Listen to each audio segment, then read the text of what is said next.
Okay, Lydia, it's just you and me. Okay, we should start adding the interpreter for now. Okay. Let people come in for, don't start the Yep. event yet. I need to make you the host again, I presume. Okay. So tricky, huh? Yep. It's a little too tricky. And the more event you do, you learn more about this kind of stuff. Like we just learn from every time we did this kind of stuff. Yeah, good. Well, I'm glad you're with us. Okay, so now you're the host. I think we have a lot of people in the waiting room. Let me Yes. see. Do you see the ones that you better make me a co-host so I can help with the waiting room too. Okay, let me I won't admit any of the translators though. co-host.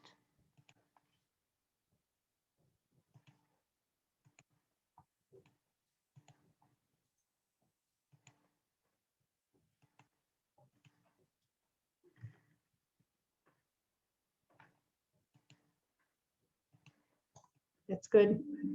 Yep. Adding the other. I think we need 3 more other interpreters. Okay, now. Waiting room. Okay, so Cheryl is one. Were you able to add her? Yeah, I did add her. I'm still waiting for CU and the other. Is it Susan Lee, one of it? No, I don't think so. No, Ziyu is Susan. Okay. Yi Ching is one, yes? Susanna and Florence. Susanna Young is one of it? Yes, Susanna is the Cantonese interpreter. Is she here? Oh, you got her, I saw okay. Susanna. Okay. And Angie? Yes, and Florence in. And I don't see CU. She just texted me. I'm not sure if she has trouble logging in.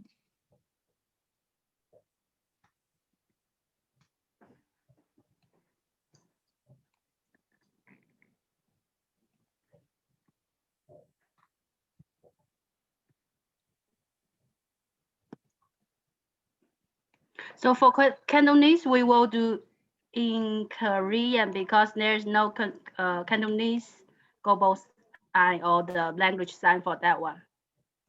So tell people like if they want Cantonese, go to the Korean one.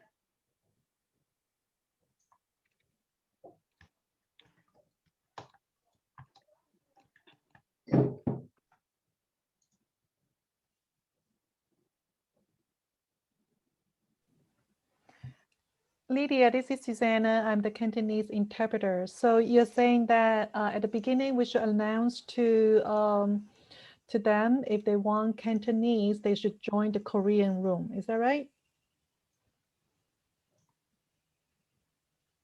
Yes, I think the whole don't know like you guys in the Korean room. So we will make announcement. Oh, you will make announcement. Okay. Correct.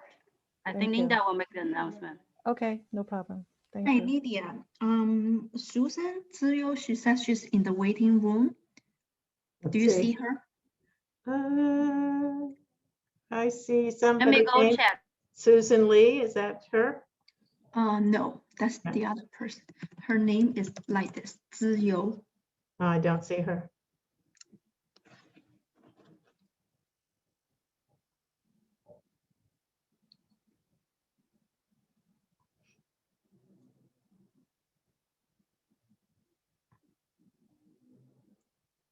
Linda, I don't see anybody on my, I don't see you on my end. I cannot see anybody in the waiting room. You can't? Can you help? I can see the waiting room. That's fine. But I did not see her, Su Yi. Unless she signed with some other name.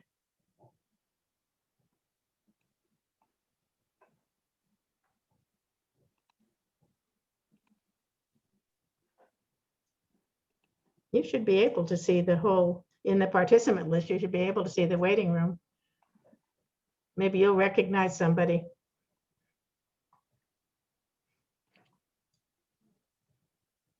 Okay, let's just start with 3 and like we can try the other one later. At least we can have the room set up. Okay, Okay. Let's see.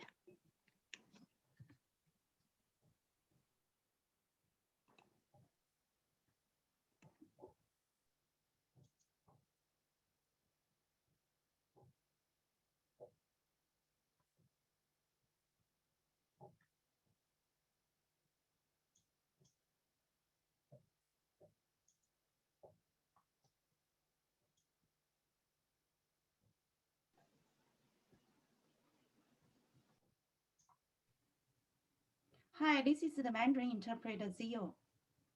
Okay, hold on, Ziyu. Let me add you to the interpreter. Okay, thank you.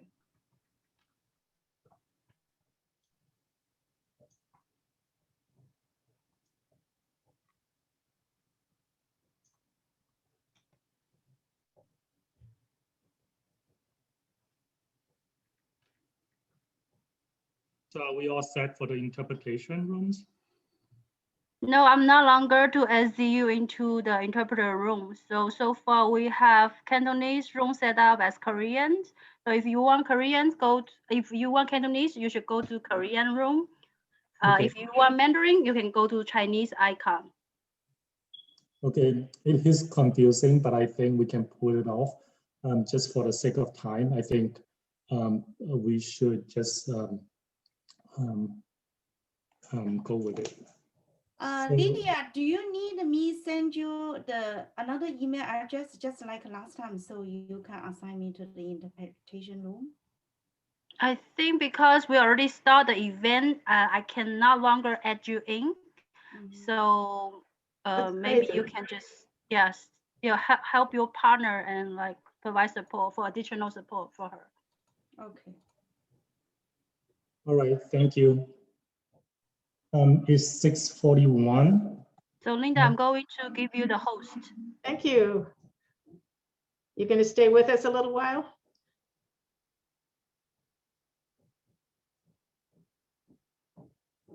Lydia, are you staying for a little bit?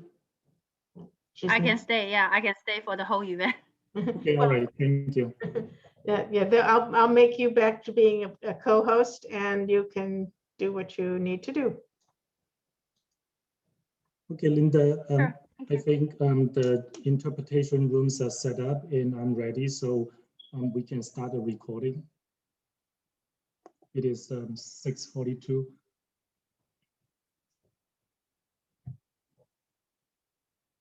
Okay, great. So it's 6:42 and let's start the meeting. Good evening, everyone. Welcome to Community Board 3 Land Use meeting for Tuesday, February 16, 2021. And we are conducting the meeting through Zoom tonight, and my vice chair, Linda, is managing the platform, and she's going to give you a brief introduction about the Zoom functions and the guidelines. First, she has to get ready for this. Oh, I'm sorry. So I'm sorry too, but we had a little agita to start out, so. Oh, good to get that straightened out. Let's see now, where did I hide that information?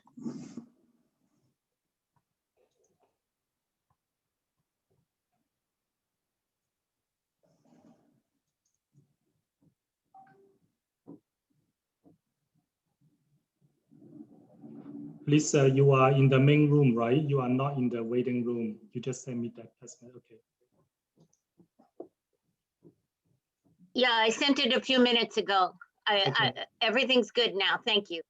I think I was admitted later than you, so yeah, okay. All right, just a second here and I'll share this document and we can get going.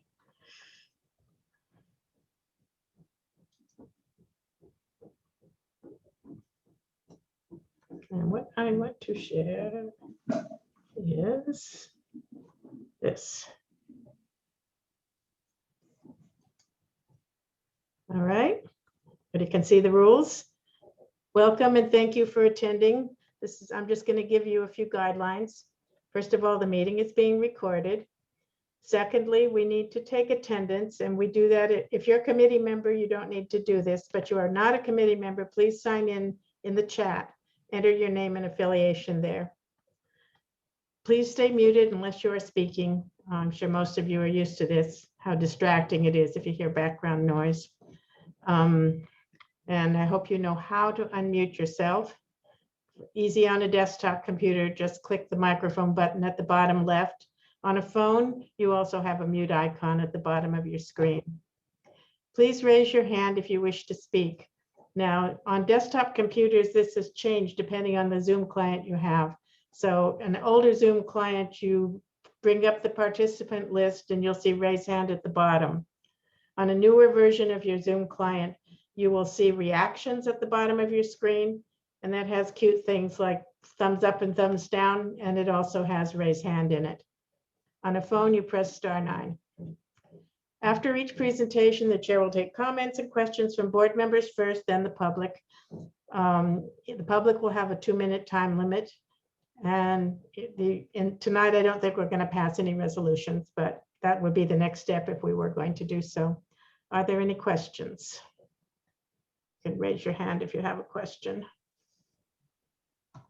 Thank you, Linda. No questions? Okay, let's go. Great. So share this thing. Right. So I want to emphasize again that please use the chat box for sign in or ask technical questions only.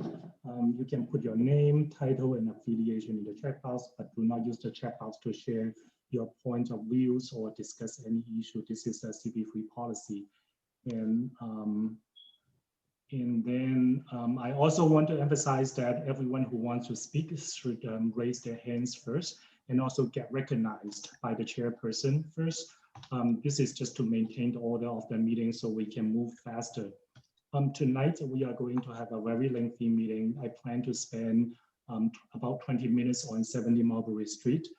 The second item is the comprehensive planning from NYC Council, and I expect that would take us 1 hour to 1 hour 30 minutes or longer. Lastly, I also want to talk a little bit about the 2 bridges. It is not on our agenda, but because the court just made a ruling today, so I want to make sure that the committee members are aware of it. So Michael, can you please do a roll calling to take the attendance, please? Sure. Jackie Wong? Yes. Linda Jones? Yes. Michael Pritt? Yes. Dominic Berg? Yes. Jonathan Chu? Yes. Thank you. Herman Hewitt? Yes. Trevor Holland? Yes. Thank you. Lisa Kaplan? Yes. Olympia Kazi? Abstain. Damaris Reyes?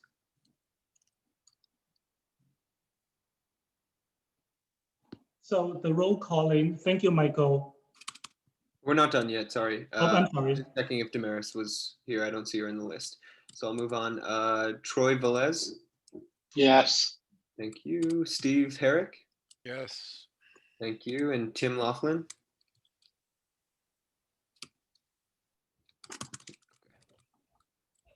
Okay, we're all set, Jackie. Thank you, Michael. The roll calling is just to take the attendance. It's not about the minutes. So next item on the agenda is to approve the minutes from our December meeting. Let me know if you or anyone have any problem with it, or we just approve it. Okay, I see no questions, so the minute is approved. The next item is the 70 Mulberry Street. This is an update from DCAS. No resolution is needed. CAU is also here tonight to provide Cantonese and Mandarin translation if any audience need the services. I'm sorry about the technical problem we had at the beginning of the meeting because this is the first time we at CB3 do Zoom translations. I hope we are able to pull it off. And then after the update, the committee members can ask questions. I'll also take like 5 to 6 questions from the public. I guess next I'll have Quinton, the Executive Deputy Commissioner from DCAS to provide an update. Quinton? Thanks, Jackie, and good evening. Just a moment while I start the translation, okay? Oh, no worries. And thank you, Linda, for being so helpful in getting the translation services up. We really appreciate it. And everybody else who had a. This is a new one on me. Let's see. Well, maybe it's going. It says end here. Translators, are you able to translate at this point? Because I see it says end, and I do not wish to end it.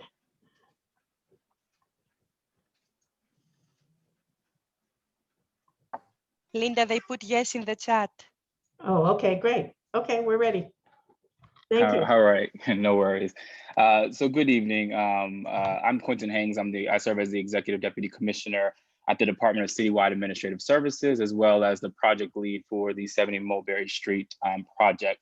Thank you for allowing me to spend some time to provide an update on our efforts. I also want to thank the community for their participation and input during the community visioning process. If you have not already had the opportunity to review the report developed by the consultants 3x3, I encourage you to do so. It is posted on our website at www.nyc.gov/70 Mulberry. Again, www.nyc.gov/70 Mulberry. We'll also put that in the chat for those who want to click directly to the link. This website also has all recordings of the various sessions that we've held throughout the past 90 days and months, as well as every and all related documents that were either presented by the city or received by the city on behalf of the project. So for a couple of updates, so I wanted to talk initially about a couple of the phases that we have gone through over the past couple of months in planning our next steps. The first phase, as I have mentioned in previous town hall meetings, is the preservation assessment. And so we have secured a vendor. The vendor is Ronette Riley. The scope of work for the preservation assessment is to provide a historical background and cultural importance of the building, undertake a detailed inspection of the facade, inspect the interiors, including the condition of the cast iron columns, document the condition of the brick and brownstone of the outer facade materials, particularly at the top of the remaining wall. Document where possible the condition of the backup wall, identify and document repairs required for the brick and brownstone, including the facade brick and the tower, the stair tower. Document the top of the remaining of the wall and determine if and how it can be stabilized quickly and efficiently in order to prevent further water infiltrating the wall. Document all findings and analysis of what can be done with the facade, as well as provide an overall cost estimate with further MEP or structural engineering analysis. So the project timeline that we have to date is that we had a kickoff meeting with the vendor last week. We will be meeting with the group of community technical stakeholders in the next coming or couple of weeks. The project is expected to take about 4 months, I said 4 months, definitely not 4 months, 4 to 6 weeks to complete. So again, the project is expected to be completed within 4 to 6 weeks. And so we are moving fast and steadily, but we're doing it diligently. And just to close off the preservation update, final report will be presented to the community as well as posted on DCAS's website. The second update that I wanted to give is in regards to the next phase that goes past the preservation assessment, which is the start of the design.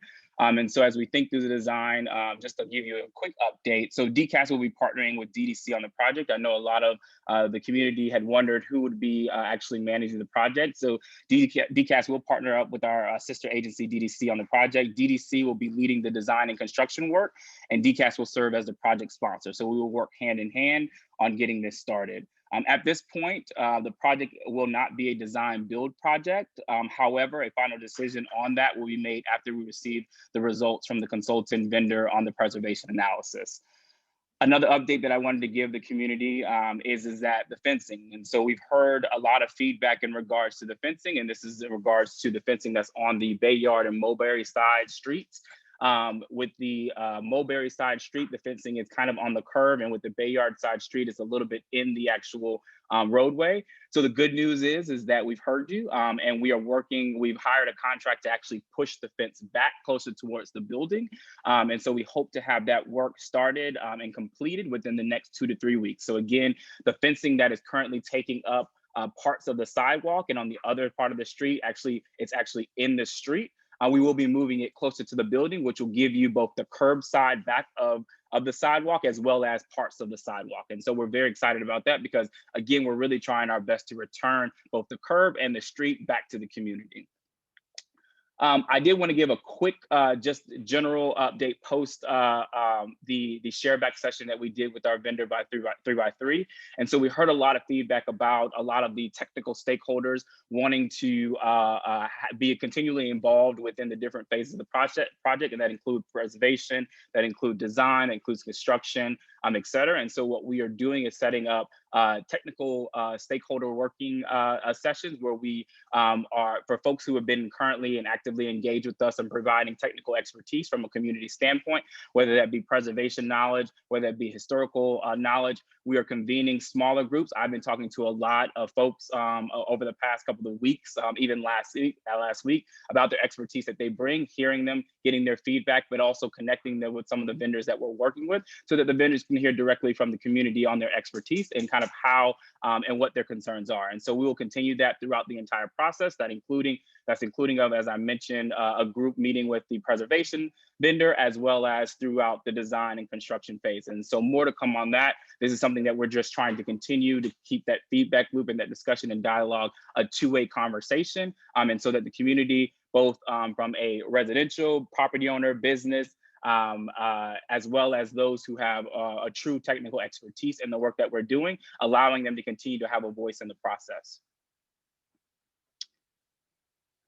And the final part that I wanted to just reiterate is that a lot of what we have been talking about over the past couple of weeks, we have posted on the website. We've gotten a lot of questions about where the report is located. We've had other questions about where the structural report is located, where are some of the scopes of work that we're working on. We have been posting and will continue to post all those documents on our website. And so the first thing that I would ask you to do is please check out the website, www.nyc.gov/70Mulberry. It has a host of information. We, again, have put all the videos of all of our sessions, all of our town halls are listed on that site, as well as all the related documents, inclusive of, if it's not up as of now, it will be up in the next couple of days, the actual scope of work. So I know I kind of read it out and it may have been hard for everybody to kind of write down all of the scope of work of the preservation assessment that the scope of work for that, but that will be posted on the website as well. And so if you guys have questions, I know Jackie, you'll take a couple questions and I'll take some as well. Or I'll take some questions from the community board as well as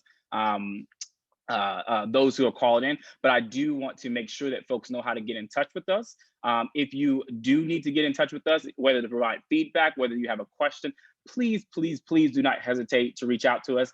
70mulberry@dcas.nyc.gov. Again, 70mulberry@dcas.nyc.gov. That is our email address. We will be sure to get back to you. And if you just have a general question, please check the website. But also, if you do not find your answer on the website, you need to speak to one of either myself or one of our team members to ask a question, please do email us. We will be sure to get back to you. And at that point, I'll take any questions that the community board may have. Jackie. Thank you, Quentin, for the update. Committee members, if you have questions, this is the time to ask. No, okay, so I'm gonna take 5 questions from the public. Anyone who has questions can raise your hand.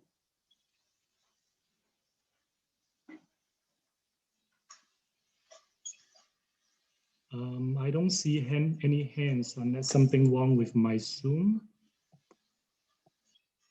Linda, do you see any hands? No, there's no hands.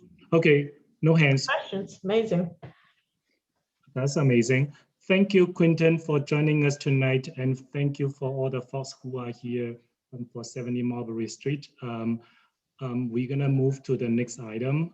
Sure. Can I just make one more plug? Sure, please, sure. please, if you do have questions, we want to continue to be engage you guys, engage everybody that's involved and has an issue or some feedback on 70 Mulberry, please reach out to us. We have set up a team that will be responsive to any questions, so please email us. I did put both links in the chat. If you need to reach out to me, please do that. And thank you to the community board for allowing me to appear tonight. Have a great evening. Thank you so much, Quentin. Good evening. Have a great evening too.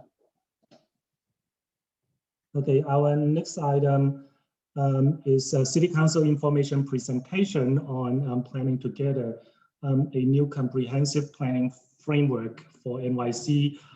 This is a very extensive plan to redesign the land use process for the city, and if passed, will have a substantial impact on community board as well. So tonight we have Annie Levels from City Council to present the build, and it would take more than 30 minutes, the presentation itself. And following the presentation, committee members can ask questions.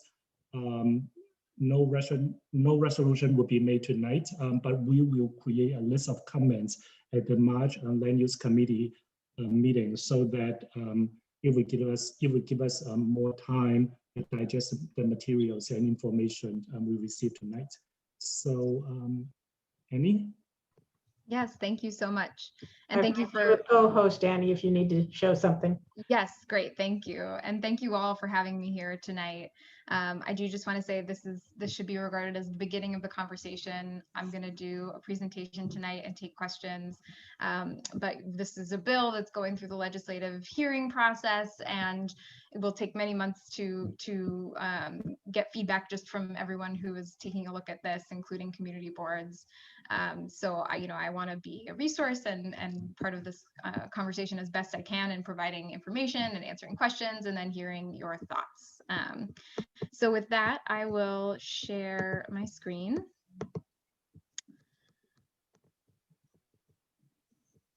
And view it. Let's see. So thank you again for having me. My name is Annie Levers. I'm the Assistant Deputy Director of the Council's Office of Strategic Initiatives. Our division spearheaded the Planning Together report and legislative proposal that I'll be presenting here tonight. As I mentioned, this is a bill that's been introduced and is in the council and will go through the legislative and public hearing process. And we will continue to hear feedback and meet with community boards to provide information over the next several months. With limited time, I'm not going to spend a ton of time on these key issues, but will instead direct you to the report, which goes into great detail on each of these, citing a ton of really great resources and research. But in short, the city's planning mandates are insufficient, they are scattered, and they're confusing. This leads to inefficiencies and a lack of coordination between city agencies. But it's also a problem because our planning regime is purely reactionary. There are very few meaningful opportunities for communities to proactively plan for their futures. Instead, we're left reacting to development in our neighborhoods and individual rezoning proposals that are already fully baked by the time they reach community boards. And where good community-based plans are put together, the city often does nothing to support their creation and even outright sort of ignores them in future rezoning decisions, even where there's a 197A plan in place. The city's piecemeal sort of project by project approach to rezonings has exacerbated inequality, and the budget is rarely, if ever, connected to our broader policy or land use priorities in any meaningful way. Our budget decisions are almost entirely divorced from assessments of capital needs, which are also totally insufficient. So in response to these issues, the council started working on a proposal for comprehensive planning. It was under the direction of Speaker Johnson during the 2019 Charter Revision Commission process. The speaker was supportive of implementing comprehensive planning through that process. But when the commission did not take up the issue, we continued developing a version of the proposal that could be adopted by the council via local law. And the proposal that I'll describe here today is designed specifically to center issues of equity, access to housing, and sustainability and resilience within sort of the full range of policy, budget, and land use tools to force coordination across city agencies to better achieve our citywide and neighborhood goals. So the first thing to note is that comprehensive planning is extremely common. New York City is an outlier for not doing some form of comprehensive planning. Every other major city in the country and really the world engages in some form of comprehensive planning. But for decades, New York City has repeatedly abandoned attempts to require comprehensive planning in favor of an ad hoc approach, despite the fact that comprehensive planning is widely accepted as a best practice, especially for confronting the climate crisis and integrating sustainability into all aspects of urban governance. So some might argue that the way we do things now works just fine, sort of muddling through from one project and neighborhood at a time. And while that approach may have gotten us through the last century, a piecemeal approach to combating climate change is going to be a disaster if we continue on with this piecemeal approach to dealing with the fact that by 2100, New York City's coastal neighborhoods, including yours, will flood every day at high tide. Our housing and homelessness crisis is only going to get worse with climate change. 80% of the housing units in the current floodplain are affordable housing, and 28% of those units are NYCHA units. So even in the shorter term, unemployment rates are through the roof, small businesses are suffering, but we really have no clear paths to create more accessible, high quality jobs for New Yorkers. And we have this backlog of capital needs that grows by billions of dollars every year as our existing infrastructure degrades, yet we have no rational or equitable system for prioritizing, let alone deciding what new infrastructure needs to get built and where. So the comprehensive planning framework is designed to be a shared, proactive vision for the city's future across community stakeholders, city agencies, elected officials, and New Yorkers that those elected officials represent.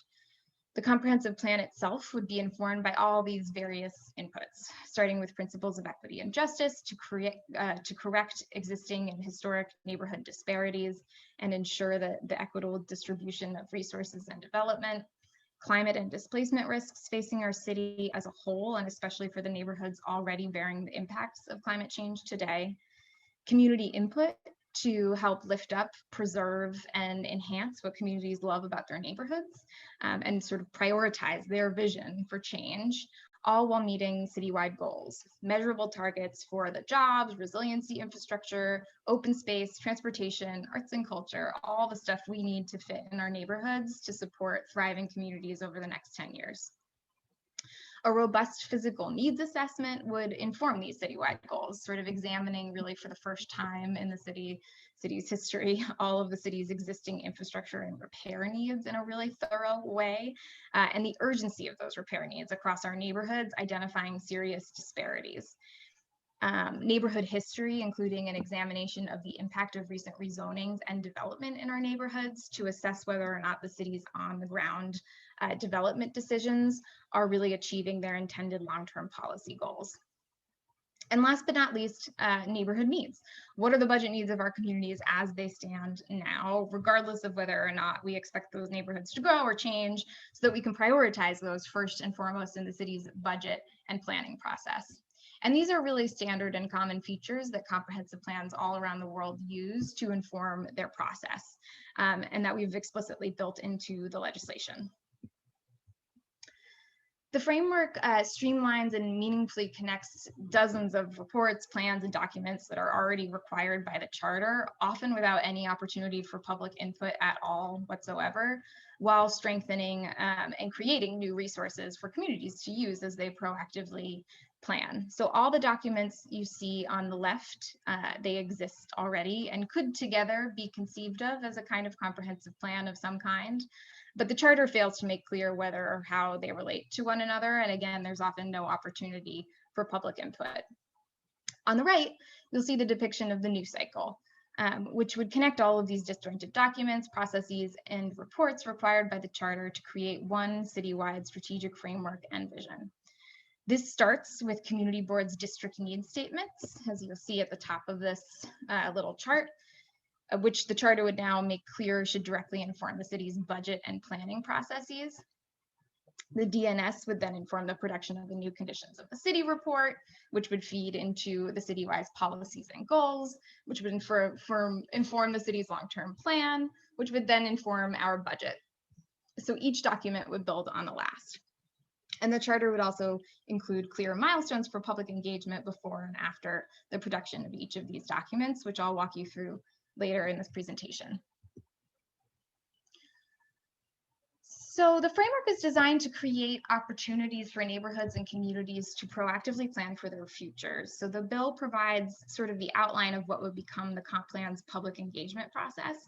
It's designed to lay a solid foundation for good, proactive, community-based planning work to get done by setting clear timelines and milestones and well-defined roles for each of the stakeholders you see on this slide that could be built on and adapted over the course of many decades.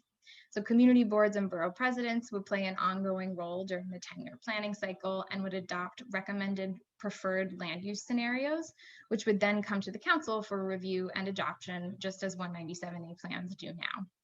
These frameworks would essentially set the vision for what future land use applications like a ULURP application would get measured against. The Office of Long-Term Planning and Sustainability would be the coordinating office, working with city agencies to produce the analysis and public-facing documents. And a new long-term planning steering committee and borough steering committees would help set the city's goals. Finally, the CPC, the City Planning Commission, will play an ongoing role in their review and certification of future ULURP applications as they do now, but now they'd be required to measure those applications against the long-term plan. So now I'll walk you through sort of a high-level description of how the process would work. We've tasked the Office of Long-Term Planning and Sustainability to be responsible for coordinating across city agencies to get the planning work done. They currently produce the Plan NYC 1 NYC reports. The city's first task would be the production of a first of its kind conditions of the city report in coordination with communities and city agencies. This would include the revival of the zoning and planning report, which is the only thing in the charter that ever actually required the city to look back and review our city's zoning code to address and correct unintended consequences and apply fine-grained zoning tools that worked well in one neighborhood in other parts of the city with similar conditions. Bloomberg eliminated the city's requirement to produce that report back in 2012, and it was really only produced once in the early 90s by Mayor Jenkins. This report would also take all the data that currently sits across dozens of reports and plans in the open data portal and put that into one easy to use place. It would also require new analyses, including this physical needs assessment, which would assess the state of our current infrastructure for the first time in a really comprehensive way, in addition to 2 new indices that Seattle uses to measure access to opportunity and displacement risk. The city would then work in partnership with communities and key stakeholders to determine the city's long-term needs for housing, jobs, open space, schools, and other critical infrastructure, and these would be measurable targets. Then through a robust public engagement process, New Yorkers would help decide where and how the city would distribute that critical infrastructure in their neighborhoods over the next 10 years, prioritizing any new projected growth where applicable in areas with high access to opportunity and lower risk for displacement. And this is designed to direct development away from low-lying areas vulnerable to sea level rise and other displacement risks, and direct infrastructure investments in those neighborhoods to protect from the impacts of sea level rise and other climate risks. Community boards and borough presidents would adopt preferred land use scenarios for each of their relevant community boards.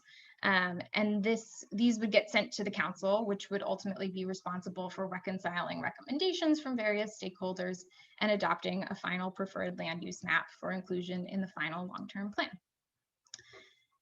Those plans would set the vision for our neighborhoods, and then we would measure future rezoning applications against those plans. So ULURPs would still be required. Everything would be subject to ULURP still, but those applications would now be required to include a statement of alignment, which would describe how or whether the application does or does not align with the vision put forth in the long-term plan. This would introduce a new model for better ensuring community plans are actually implemented and adopted into the zoning code, which is a mechanism that's really missing from prior efforts around implementation of 197A plans. Community boards would still participate in the ULURP process as they do now, but with these new resources to inform decision-making and recommendations to the council. The production of the plan would take place over the course of 4 years from the appointment of the steering committee to the adoption of the final long-term plan. So this would be a robust and long process with community input at every stage in the process. So we essentially, the graphic on the left outlines the points at which the bill would require public meetings, adoption of formal recommendations, and council adoption. The bill essentially requires some form of public engagement before and after the production of each formal document in the planning process, from the conditions of the city report to the final long-term plan. But these are intended to be viewed as baseline minimum requirements for participation required by law. They'll provide important milestones for the purpose of public transparency, but are also designed to give the framework sufficient flexibility to grow and adapt that community planning process over the course of many decades. This graphic depicts the full 10-year process, including when each document would be produced and the update amendment process that would basically start halfway through the 10-year planning process. After the first cycle, the cycle starts over again, so each plan would build on the last, and there would really be an ongoing conversation about community needs for investments and any particular land use changes. Compliance with the long-term plan would be encouraged and considered, but not required. So all rezoning actions in furtherance of the plan or not would still be subject to ULURP. Future ULURP applications, though, would be required to include the statement of alignment, describing how the rezoning does or does not align with the long-term plan. Community boards would entirely retain their role in the ULURP process, with this new data and resources assessing neighborhood needs to help inform decision-making processes. So we think this process holds a lot of opportunity for the city as a whole and individual neighborhoods, laying the foundation for better planning work to get done by meaningfully connecting the city's budget, land use, and strategic planning processes, providing new data, resources, and analyses to support proactive community-based planning, identifying and prioritizing communities' urgent budget needs, regardless of whether or not those neighborhoods expect to get rezoned, requiring the city to regularly review and recommend updates to the city zoning code in response to the successes or failures or unintended consequences of the city's rezoning decisions. And then finally, forcing more coordination across city agencies to better achieve citywide and neighborhood goals. So that's my presentation, and I'm happy to take questions now. I'll leave my PowerPoint up so I can pull up particular slides. Thank you, Annie. That's actually faster than the presentation is faster than I had expected, anticipated. So thank you for that. No problem. I'm going to open up to committee members for questions, and I just wondering, like, because I feel like the community involvement you are talking about will involve community board a lot, but then the community board are usually like often understaffed, underfunded, and how are you going to address that issue? And also from your presentation, you said that at least one public meeting from the community board to provide comments, but I feel like one public meetings, isn't it like two, isn't really not enough? Because if you are talking about a 10 years plan, and that's just some thoughts in my mind. Yeah, no, these are great questions. I'll take the second one first, just to clarify. It's at least one public meeting before and after the production of each little planning document in that 4-year period.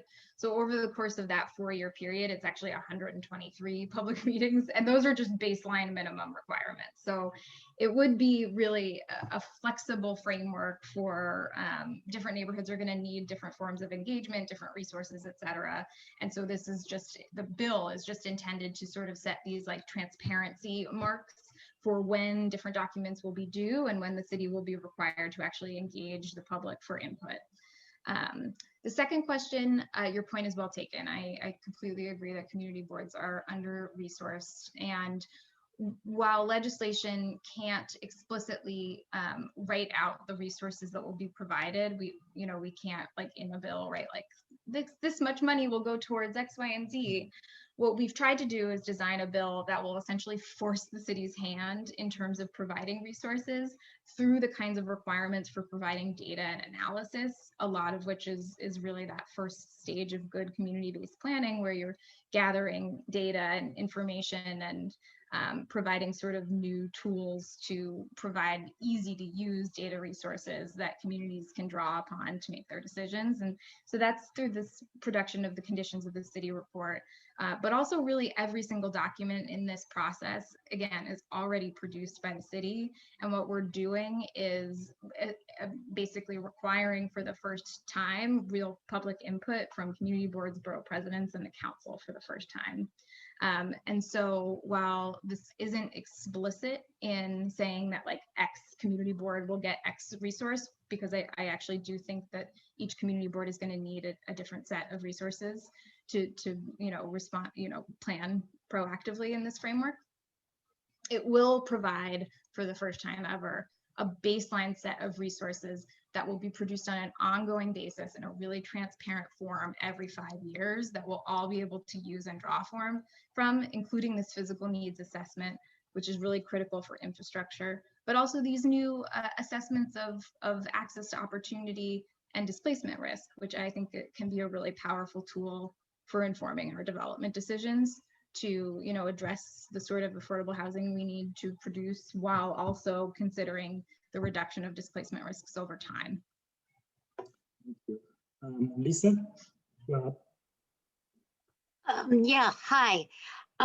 First, Annie, I guess I'd start out by saying that I'm just like blown away by the ambitiousness of this really, really, really well thought out and intended plan.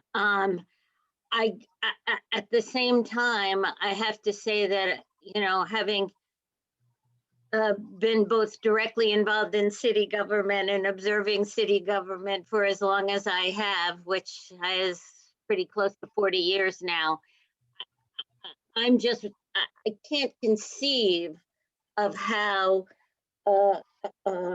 such an ambitious plan could be undertaken. I just have to tell you that. I mean, it talks about things like really assessing the capital needs of every city structure, by 2023. It boggles my mind. But let me just one very specific concern that I have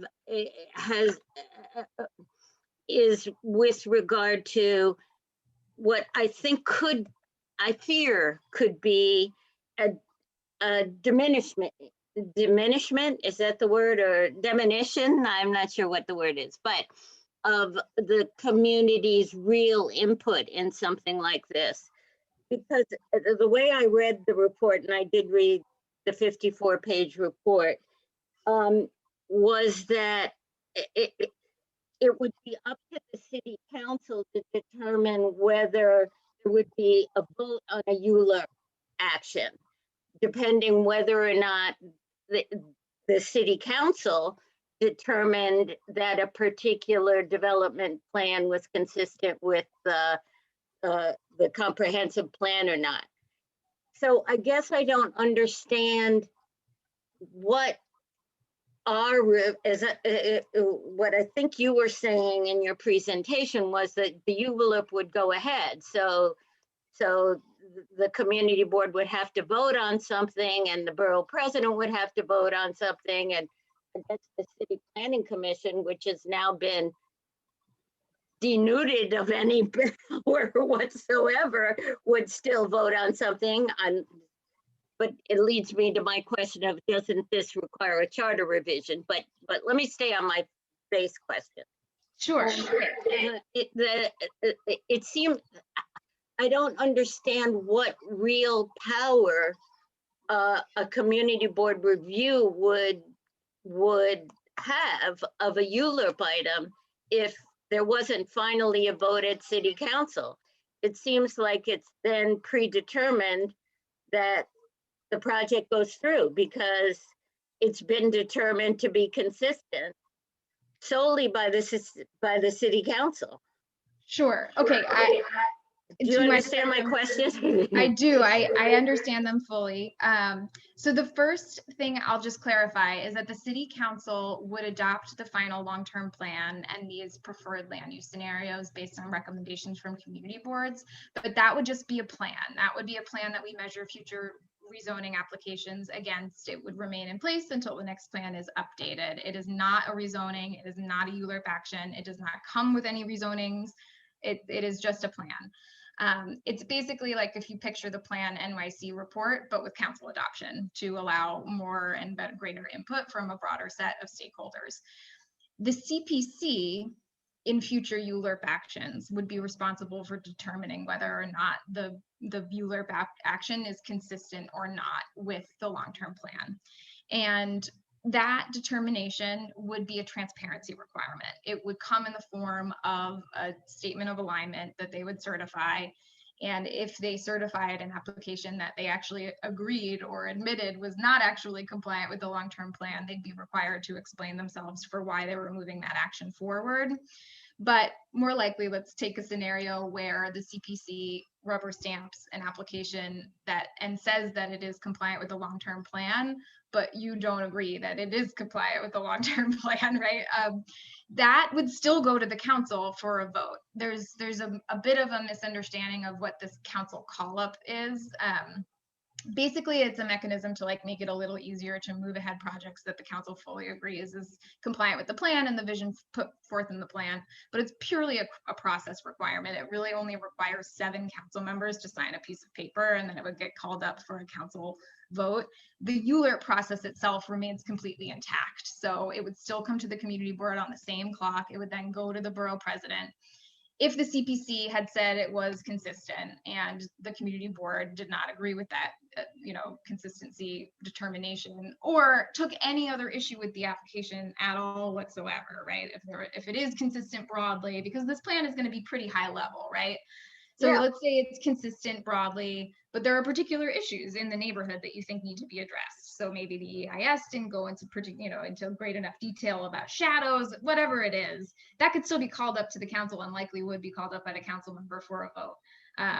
This is a similar project or a similar process for special permits. It's very unusual for council members to not call up a special permit for review, and that's where negotiations happen and where the council can make improvements to the project or reject it altogether. And so that would all remain completely in place. This call-up option is really just it's a ministerial requirement essentially.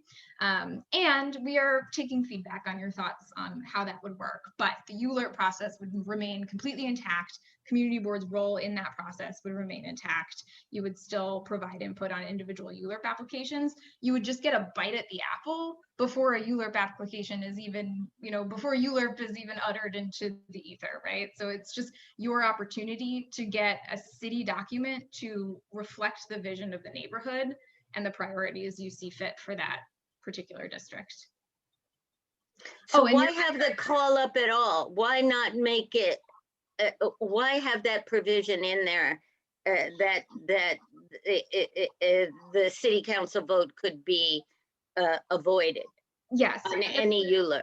It was a policy decision, right? So which is just an initial draft. So again, taking your feedback, but yeah, okay, it makes no sense to me. The idea is that the council would actually be the adopting body of the plan itself.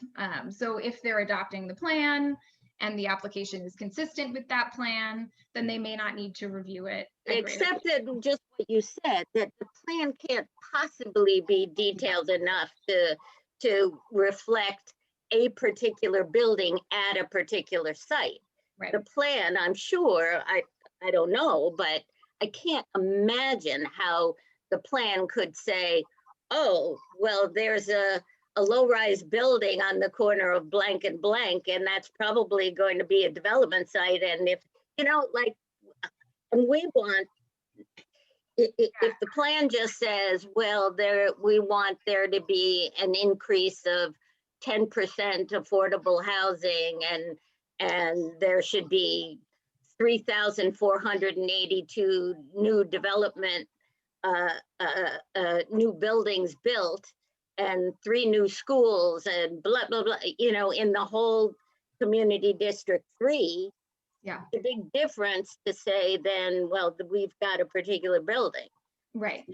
So the bill as written requires a certain level of specificity with respect to these preferred land use scenarios to be produced, which would include land uses and relative height and density.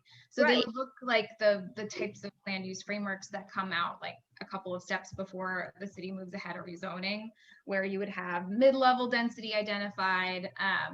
So the consistency determination would be based on that sort of density and land use framework. It would not be able to speak to, it would be able to speak to like the corner that you're identifying for the development. And Yeah, that's my point. So, you know, no, to it say would, generally, it would, yeah, it would be able to be place-based. That's the idea of this plan, is to really produce a map that we can all look at. And What? You're saying that for Lisa, I think, yeah.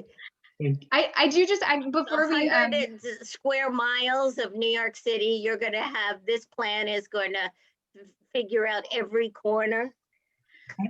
well, it would have these sort of high level bubble maps. So that corner would be included on one of those bubbles. But to your point, it would not speak to the specifics of the project. So let's say it is affordable housing. It likely would not speak to the mix of affordable units or the depth of affordability. And so that would still be up for negotiation, in addition to the sort of infrastructure impacts that it would have on that, you know, site specifically. So it is considered, you know, it would be a general, a more general tool, but specific enough to be useful in your land use, you know, discussions. And I did want to just, there's one more question I wanted to answer, that the infrastructure assessments are not so out of sight. I mean, or they're not so far-fetched. The city is already sending out representatives to every single asset on a pretty regular basis to assess the infrastructure needs of that site. They're not including the level of detail that we would require, which is the level of urgency of the repair need and the resiliency infrastructure.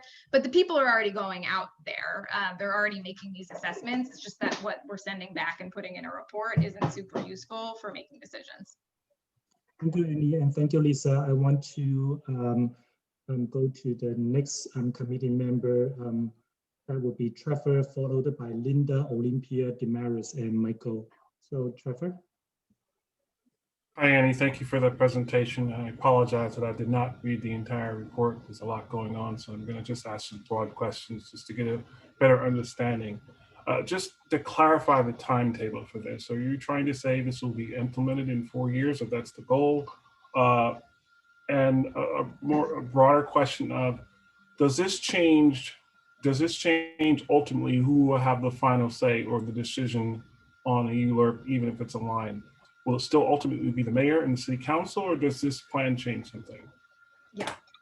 So in terms of timeline, I can speak to the timeline of like the legislative process as well as the timeline of the proposal itself. So this is a bill that's at the very beginning of the legislative hearing process. We're going to have a hearing, multiple months. We'll collect feedback from stakeholders, have negotiations. The bill as written would essentially initiate this 10-year planning process in 2022, at the very beginning of 2022. And if the bill is adopted as written, the first plan would be produced or finalized 4 years later in 2026. Yeah, 2026. So it is like a longer timeline horizon in, you know, with respect to our legislative process as well as the actual implementation plan.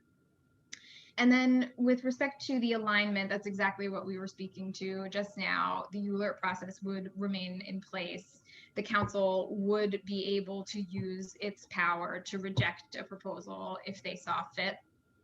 And that would remain true for everything that goes through the ULURP process as of now. And ultimately the mayor then? The council gets the final vote on land use actions, on ULURP actions. Thank you. Next will be Linda. Linda? Yeah, I lowered my hand because I think Lisa addressed my question. Oh, okay. So do you have any other questions, or you're going to pass? I might later. You can go on. Okay, Olympia. Hi, thank you. Oh, so, I mean, again, like everybody else, this is a lofty pursuit, and we know we need it. We know that we need planning. However, it is, so first of all, I wasn't able to find the actual bill. Has it been published? Yes, it's intro 2186. I can drop a link in the chat. Perfect. That would be great, because it's one thing to read your report. The bill is, you know, usually is more accurate in the representation of what this thing will be doing. I worked actually on the Plan YC that you called. I was the executive director of the Institute for Urban Design, and we wrote of a critique of New York 2030 with Michael Sorkin, who's no longer with us, and other people that are deeply knowledgeable of how these plans should be working and are actually working.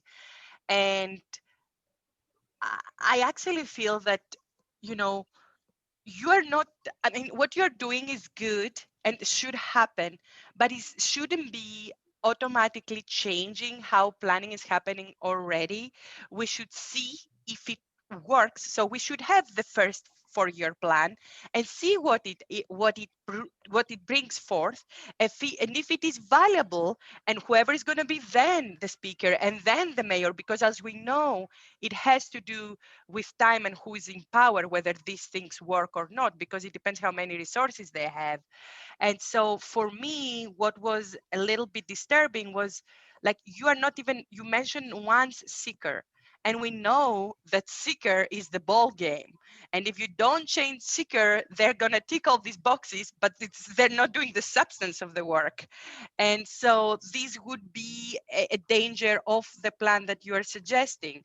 And the same thing goes for, I mean, I don't know, when you are talking about a new long-term planning steering committee, who appoints that committee? What is the power of that committee?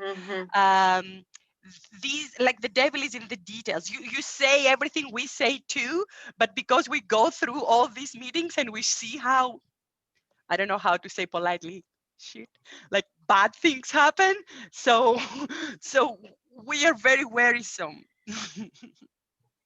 Yeah, I hear you. And on the first point, you know, I guess I would say that this really isn't intended to change, especially as we lead up to the first long-term plan that's produced. Agencies and, you know, the agencies doing planning work right now will continue doing that planning work. And there's a specific requirement in the bill, which again, I'll drop in the chat when I stop sharing my screen, and then I'll be able to pull it up. But it is not intended to stop that work. And in fact, it's intended to build upon it. So there's a literal requirement of the bill. It's like, we need to be starting that conditions of the city report and these citywide goals with an assessment of what we're already doing and working on. Often, you know, it's good work that needs to be integrated. What this will force is just coordination across city agencies to make sure that the right hand knows what the left is doing. But in the interim, while we're finishing this first plan, you know, we will continue to review and consider applications, as well as, you know, citywide strategic plans, as we do now. And even after the first plan is produced, it really is not changing the ULURP process, except through this transparency requirement to include the statement of alignment that will just force the city and developers to really look at the plan before they propose anything that, you know, requires a zoning change, which is something that, you know, folks say they do around 187A plans, but often it's more just lip service. And this plan will really require the city to itemize the budget implications of the citywide and neighborhood goals that we are itemizing in a way that's going to create a lot more transparency around the budget. And yes, the long-term planning steering committee would have 13 members. It would be appointed by a mix of elected officials, 4 of which would be the mayor, 4 would be the speaker, and then each borough president would get 1 appointee. So it would have 13 members with the borough presidents and the, you know, with the mayor not having the majority, which is what the CBC has right now. So that it really would be sort of this more diverse set of voices. The long-term planning steering committee is it's envisioned as a technical body. So the bill requires expertise in areas of planning, housing, transportation, other types of infrastructure, as well as a requirement for that board to include groups who were historically underrepresented or excluded from planning decisions in the past. And then these borough steering committees are envisioned as a more demographically diverse set of people that really reflect the residents and the businesses of that borough. And those 2 groups will work together to set citywide goals for housing and jobs and open space and transportation. and then figure out a methodology for actually setting district level goals in a way that is equitable and avoids displacement risk and increases access to opportunity with respect to access to all of the infrastructure that makes our neighborhoods run. So that's what they do and how we envisioned it. I think, you know, the idea was to sort of, as opposed to the mayor solely being the body that throws out a number or a target for whatever it is, this body would be accountable to a broader set of electeds and also work in coordination with this much broader group of demographically diverse people who represent the neighborhoods that they're planning for to actually come to an agreement on what that methodology could look like for investments in their neighborhood and potential growth. Can you also tell us whether the steering committee will have a budget and staff and whether it will have an actual power, like their decision making will have any teeth? Yes. So the way we've envisioned this office, it would likely be staffed by the Office of Long-Term Planning and Sustainability, which again, we're envisioning as this coordinating hub. We think that provides a lot of benefits because it won't just sit in one agency, like it won't just sit in DCP, which is just zoning. It will be required to have a staff that has a very broad set of expertise that can support these, you know, decision-making bodies in providing the data and resources they need, and also the facilitation requirements. All of these meetings would be completely open to the public, and they would be required to hold annual hearings as well, so that this would be sort of an extra check in terms of the planning process and the implementation of the plan. The steering committee's citywide targets and neighborhood-wide targets would be binding. But binding is an interesting term here because that's just what's required to be produced in the plan. And then the plan is really a proposal that we would use to measure future development decisions against. So this, you know, it would have a lot of authority in what actually is set into the plan itself. And that's kind of where its authority, I suppose, would be the most obvious. And then, you know, individual ULURP applications and whatnot would have to be measured against those targets.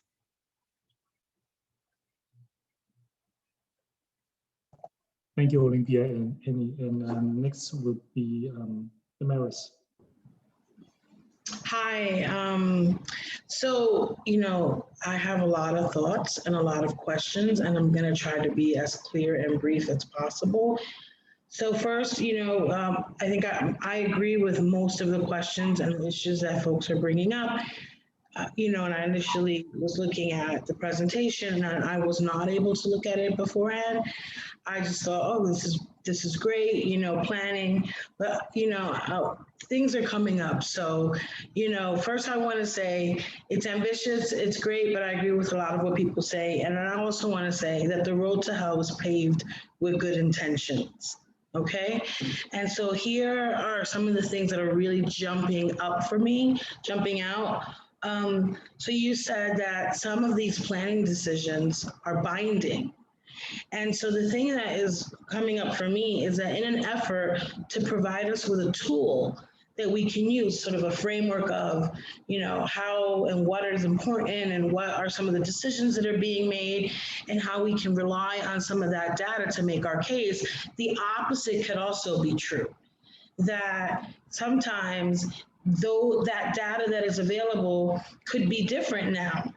Right, there could be changing, you know, needs, conditions that could cause some of that data or some of those plans that are binding to not be as relevant over time. And so how do we as community folk and as the community board, and even, you know, well, the council would be different, but how do we weigh in? How does that get taken into account? Is there a process that allows us to show that that data or those, you know, decisions are no longer relevant? And what kind of because that sounds like an uphill battle to me, right? So it's designed, I think, to be helpful to us, could also be hindering to us. And so I'll just give you the questions all at once. The other question that I have is, So, you know, we talked a lot about resources and steering committee and the budget and all of those things. Well, I guess it's not really a question, but it's maybe more of a statement. Like, I would encourage you all to think of a clear process by which resources can be allocated for this, because even at times when we have had to deal with controversial issues at a community board level, we've had to rely on outside resources to pay for planners and other, you know, technical assistance. And that is a real thing. And I think, you know, in the absence of that, you get a lot of folks who don't really understand a process. This is very abstract to the real world. Right. So that's, you know, something that I would totally encourage, and make sure that, you know, there is a process that is outlined that regularly visits that and make sure that it's real, and that it's not just to private firms, you know, that have all this planning expertise, or so they say, but that it is something that can trickle down into the community, into the hands of the folks who really are going to be weighing in and making these district, you know, level recommendations and input. So those are just some broad things. Like, you know, one is basically a recommendation, and the other is, you know, how do we deal with changing conditions? And I'd like to say, even during the planning process. So let's say we do the plan and then things change, but what happens, like, as the planning process is underway and one piece of it is, let's say, done, and something happens, and I can give you a real example, like Superstorm Sandy, and here we are right now, you know, with, you know, working on an entire coastal resiliency flood protection plan along the East Coast. It is not the first waterfront plan that as a community we've had to deal with, but now we have to deal with that one. And those changing circumstances really had to pivot to think differently about what was more important along our waterfront. Thank you for that. I really appreciate your thoughtful comments. On this sort of question of how will community boards, but also just community members, right, be able to sort of weigh in on these targets that are set, which again are, you know, in part housing growth, but mostly having to do with infrastructure. So open space, transportation, arts and culture, other types of infrastructure that will support our communities. The recommendations from the sort of the citywide targets that are set and then distributed into districts is done by that long-term planning steering committee, which the draft plan will be required to include. So that's this document where the city sort of like lays out what they've heard and then provides a couple of different scenarios where they, you know, could help people envision the different sort of ways we can reach these targets. Then the community board will be able to make recommendations for not just the land use scenarios themselves, but actual amendments to the targets. So that's explicitly in the bill.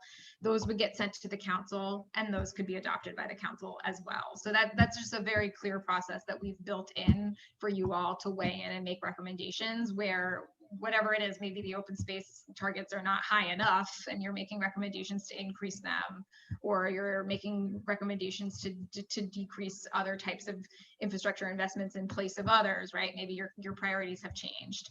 I think the other place that we really see the value of community boards and the sort of expertise that you bring is in your district needs statements, which would still be produced every 2 years and would be reviewed and incorporated into the ongoing planning cycle. This really is designed to be more about the process than the final plan. You know, it's like as soon as we're done, we start over again, and that's intentional because our communities are constantly changing, and horrible things happen that we need to deal with, and that will change our priorities.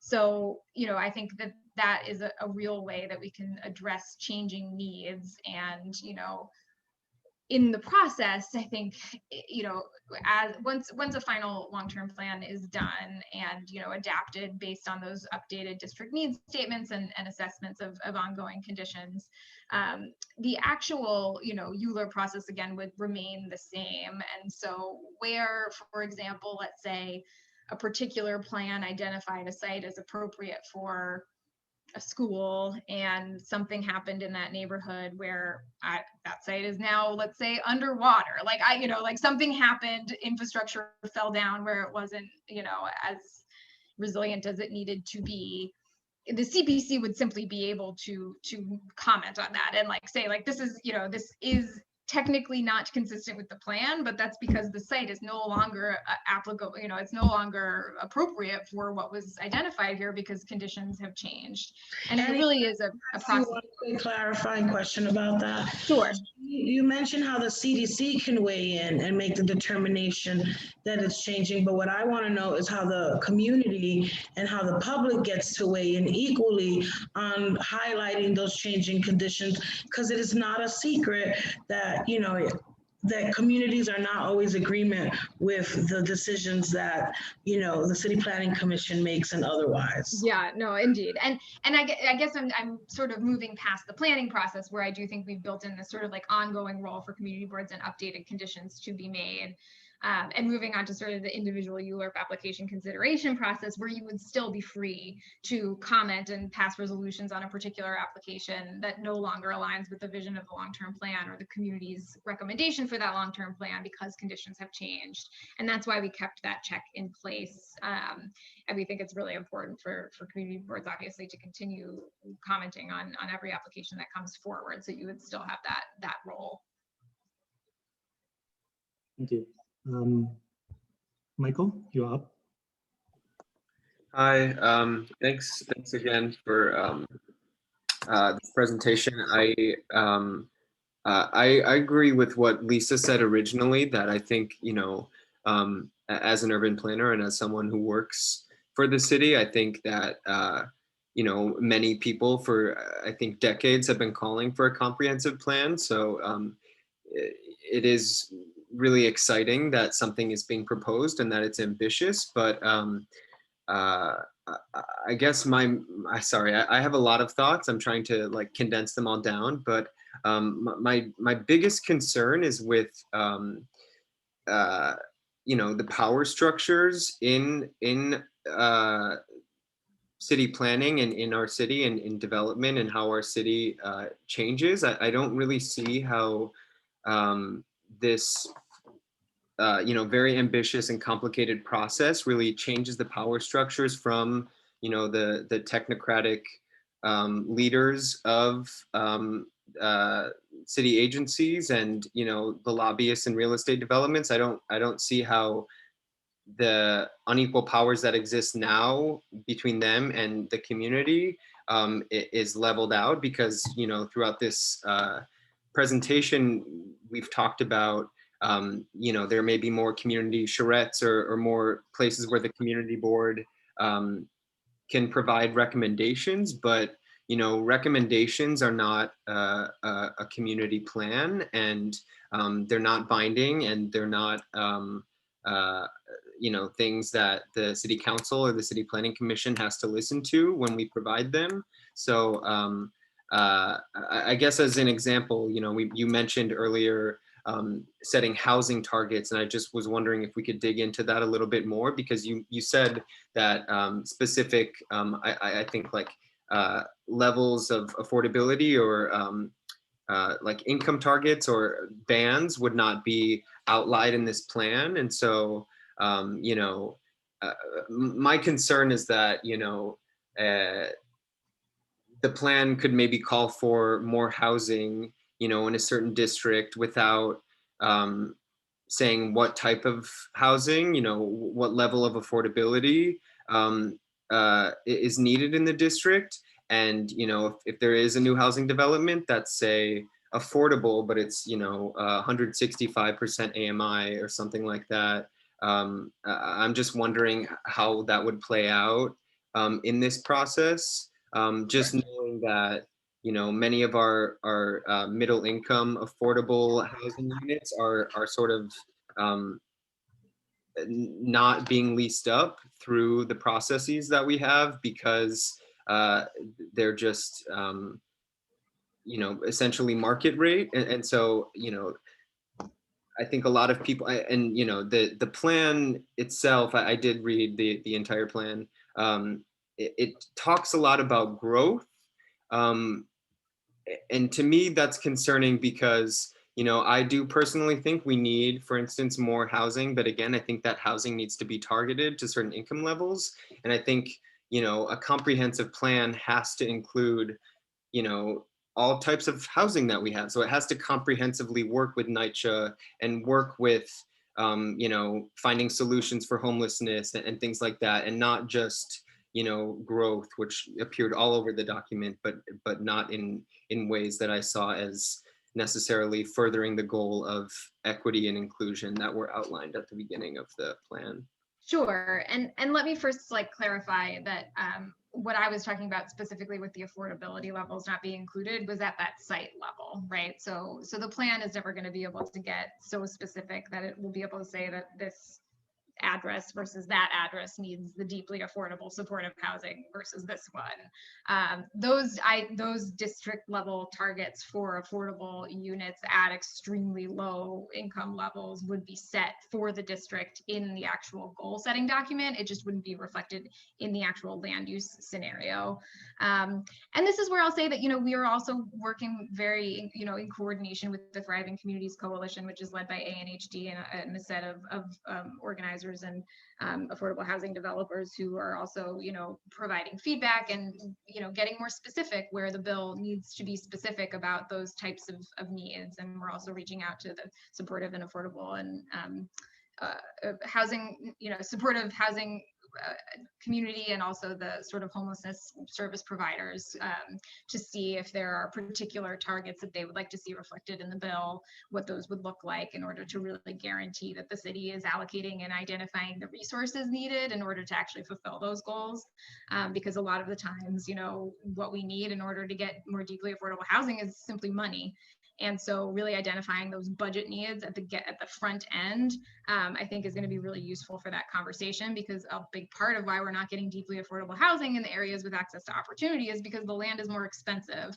And so if we're going to build, you know, deeply affordable housing for the people who need it most in areas that make sense for them to live in, we're going to need to allocate more resources for that. So that's really the kind of coordinated development of the plan that we are envisioning by requiring such specific milestone or information about the budget needs with respect to those district level targets.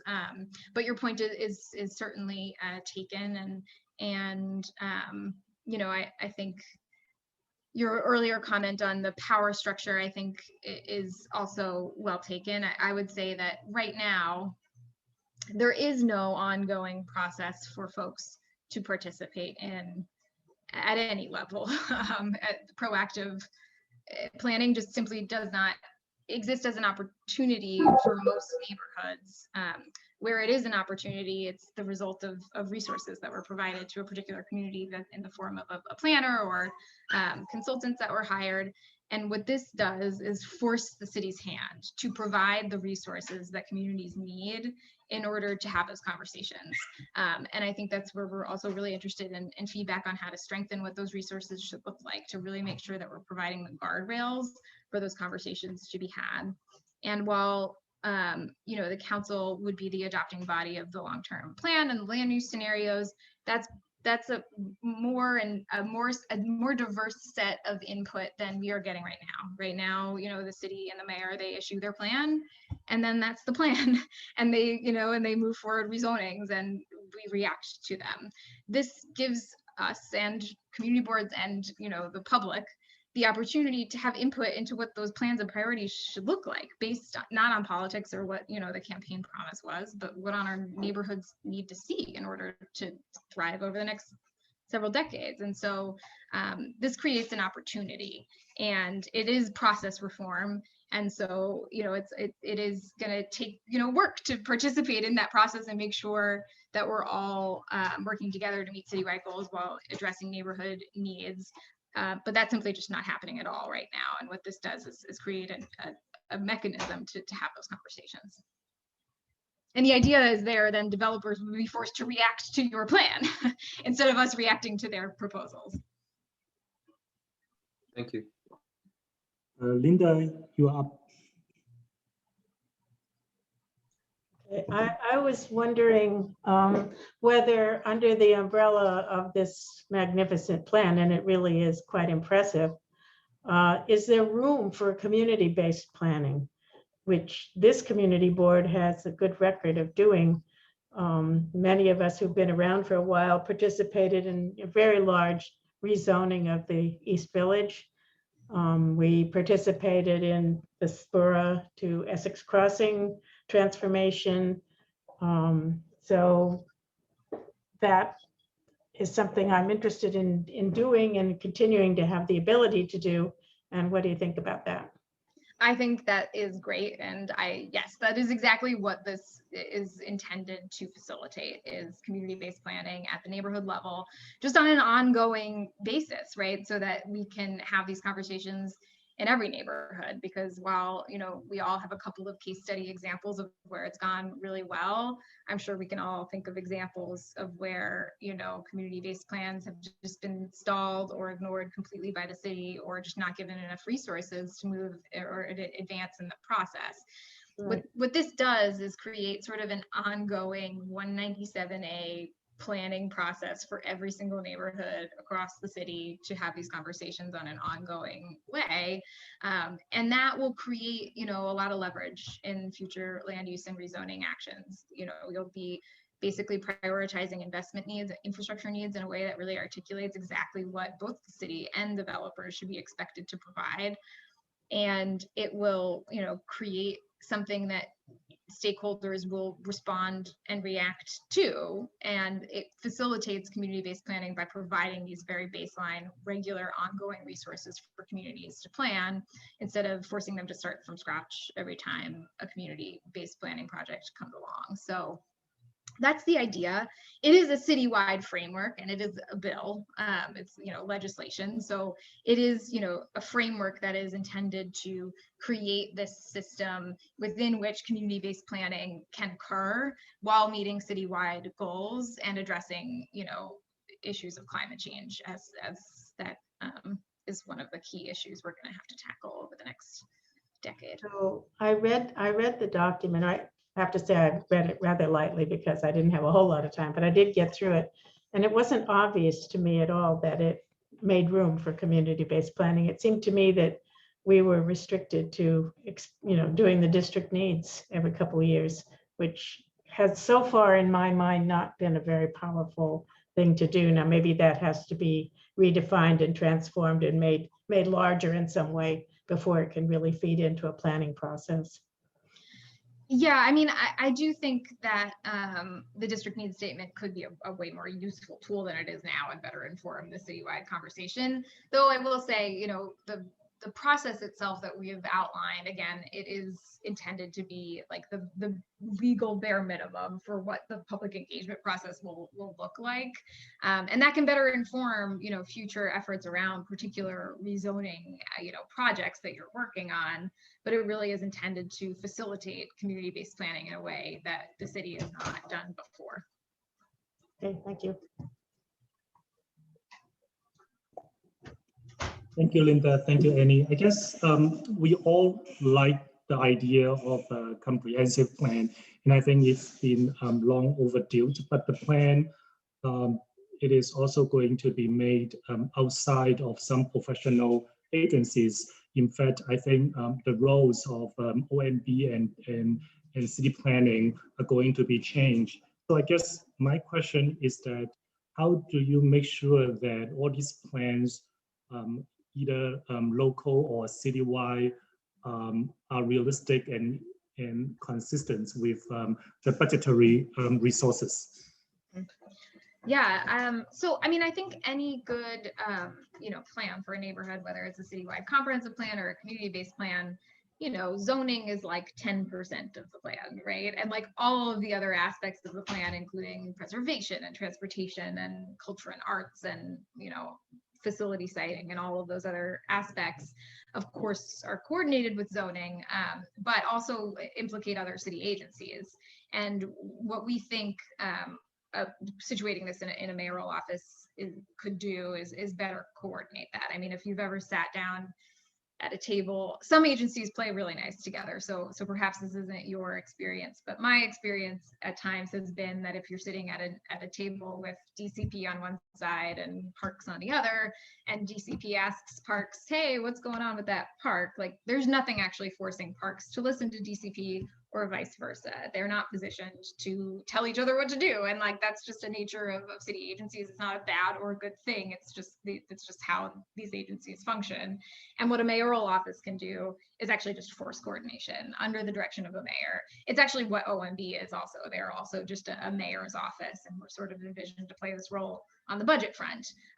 So what we would do is just force sort of that coordination through this mayoral office on city planning issues, because each city agency, as I'm sure you know, has a planning division now. They're all doing planning of their own. There's a planning division at DOT and EDC and HPD and DCP, and like, I'm sure we all have opinions on which is better and at which things, but they don't actually coordinate with each other very well regardless. And so what this would do is really force that coordination.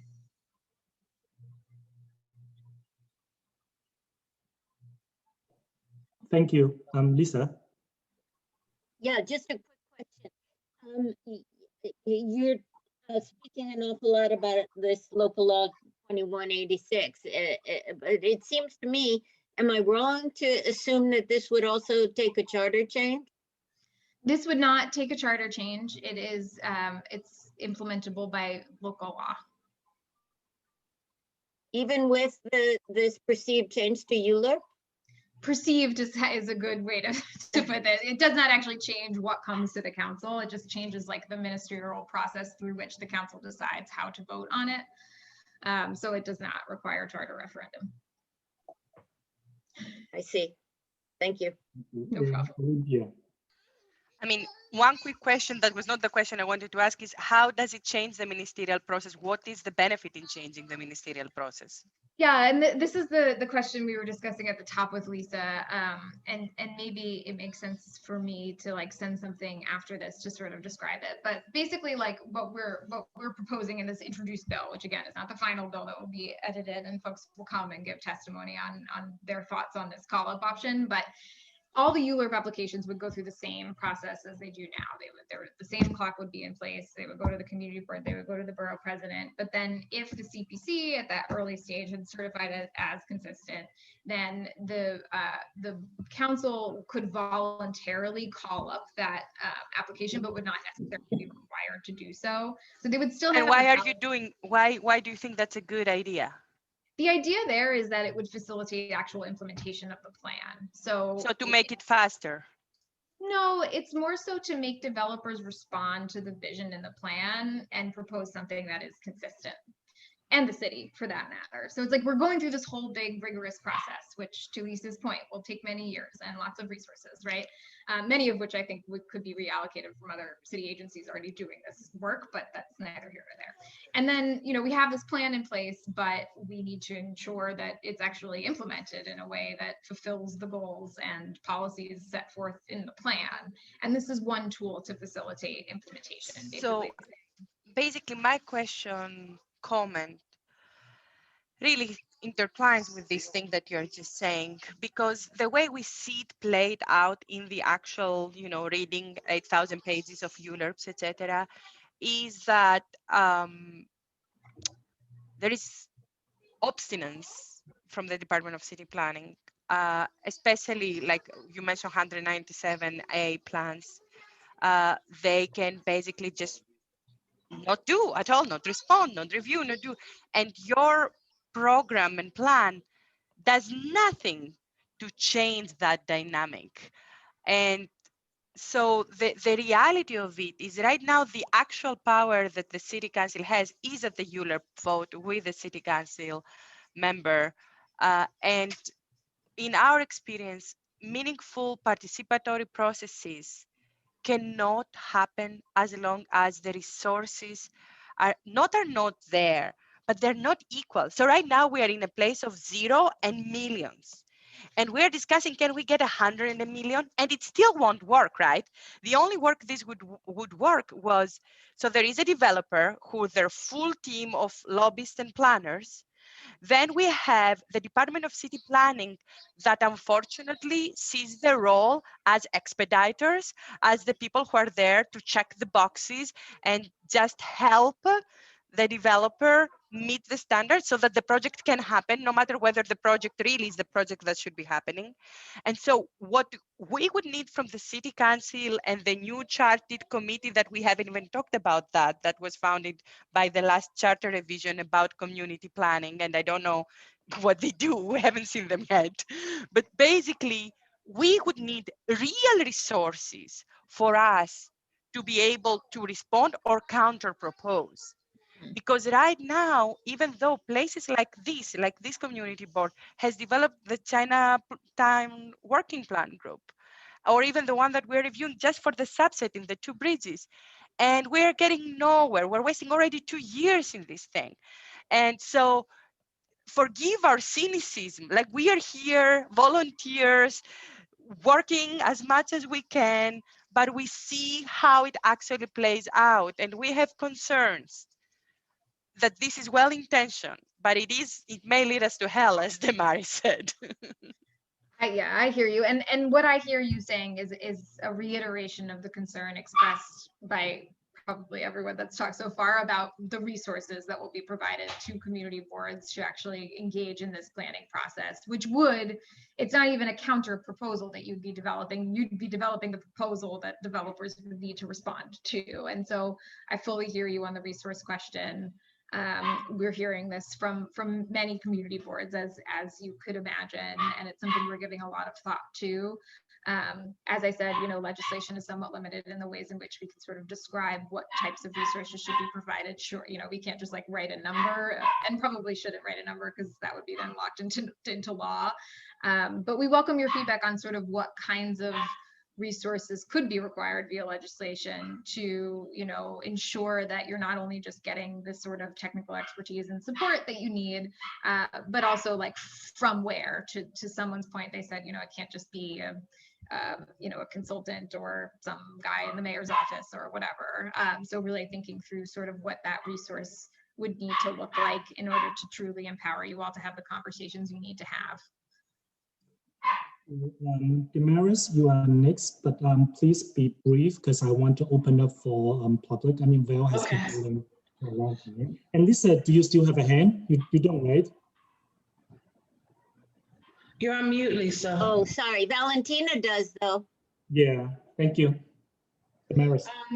I just wanted to, you probably said this, and forgive me for making you repeat it if you have, but can you just tell us what the trajectory, like what the timeline is for this bill to become legislation? Like what is your internal timeline? And then the second thing is, you also said that you're listening and that you're taking input and feedback. And so with that being said, I hope that means that will reshape this effort. And if so, would you be willing to come back to talk to us, to show us how you might have addressed some of these particular changes and concerns in the final proposal? Yeah, so we don't have a timeline right now. We have a hearing scheduled for next week, but that's again just the very beginning of the legislative process, and all of the substantive changes that will happen to the bill will happen after that hearing, after we take in feedback from all stakeholders. But also, I'm still going out to community boards through March and April. I've got presentations like this scheduled many months out, and so we're going to continue having these conversations, and we do not have a particular timeline for passage in mind. We really need to let the legislative process carry on its path, and we'll see how it goes. So that is just to say we don't have a vote date. We don't have any plans for whatever. We're working with folks to make sure this bill is really hitting the right notes, and we'll continue to do that. What was your second question? I'm sorry. It was just would would I come back? Yes, I would absolutely come back. Even when if you're interested in me yapping your ear off again, I will absolutely come back and present if and when the bill has moved through amendments. I'm happy to continue having conversations. Thank you. No problem. Thank you, Annie. And if committee members does not have more question, I want to open up to non-committee members. And Val, you are up, and then followed by Jim. Did you say Val? Yes, you, it's you as Okay, well. all right, so here's my one suggestion is that Department of City Planning, in terms of technical assistance, it has always annoyed me that the developers get their technical assistance from the Department of City Planning. And so I think that that's where we need to get our technical assistance from, is the same person that does it for the developers, because they do an excellent job, because generally speaking, when they help them put whatever together, it gets through. So I think the technical assistance should be from city planning. These people are paid, my tax dollar pays for them to help big corporations get their things through. So I think technical assistance should be from city planning.